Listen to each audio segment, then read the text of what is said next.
Quand tu veux.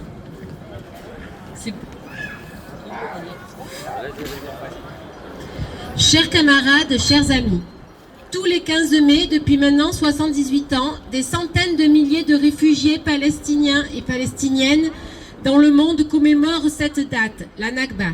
Et qui mieux que Rima Hassan, députée européenne de la France insoumise, pour en parler. La Nakba n'est pas un épisode clos de l'histoire, mais un processus de dépossession et d'exil commencé en 1948, dont les conséquences continuent de traverser les générations.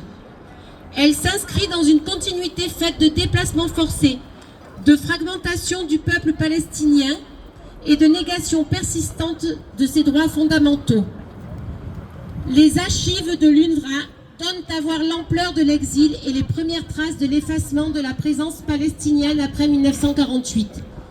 Les photographies que j'ai réalisées dans les camps de réfugiés palestiniens en Syrie, au Liban et en Jordanie témoignent, elles aussi, d'une réalité qui se prolonge, celle d'une Nakba continue. Se souvenir de la Nakba, c'est refuser l'effacement d'un peuple et de son histoire et rappeler le droit au retour en Palestine de tous les réfugiés palestiniens et palestiniennes. Au Moyen-Orient, les frappes israéliennes se poursuivent malgré un cessez-le-feu en cours depuis le 17 avril, prolongé jusqu'au 17 mai. Depuis son entrée en vigueur, plus de 400 personnes ont péri dans des frappes selon l'AFP. En Cisjordanie, la situation est extrêmement tendue avec une colonisation israélienne accrue et des restrictions humanitaires à Gaza. Une fois de plus, la France s'est contentée de dénoncer ces attaques de colons contre des civils palestiniens et d'appeler Israël à protéger la population palestinienne. Ouais, vous avez bien entendu, comme si Israël avait un jour envisagé de protéger ce peuple qu'il rêve d'anéantir. Cette semaine aussi s'est ouvert le Festival de Cannes.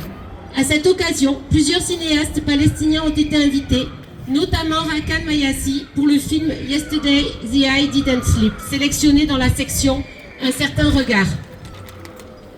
Ceux-ci n'ont pas pu s'y rendre car ils n'ont pas obtenu de visa.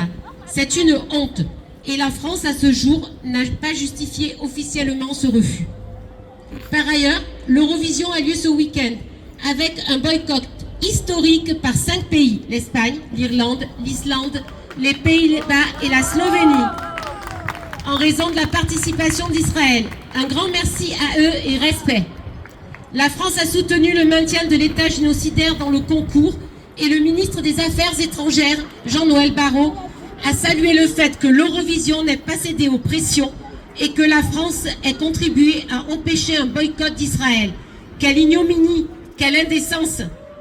Le gouvernement français ne se situe jamais du bon côté de l'histoire. Mais nous, sans jamais manquer à l'appel tous les samedis, nous nous relayons pour porter la voix des peuples martyrisés, des hommes et des femmes niés. Et nous continuerons tant qu'un cessez-le-feu définitif et bien réel ne sera pas mis en place dans tout le Moyen-Orient.